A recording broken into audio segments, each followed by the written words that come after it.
हमारा हो आग लागल बा पता रे बलमुआ से कमर के भाग जागल बा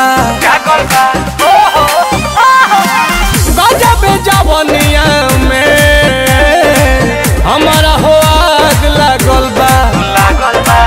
पता रे बलमुआ से कमर के भाग जागल बा हो दहिया गुलाब जस खिले लागल बा खिले लागल बा खिले लागल बा रतिया में खटिया तो हिले लागल बा मजा मिले लागल बा अरे सच कही सैया जी से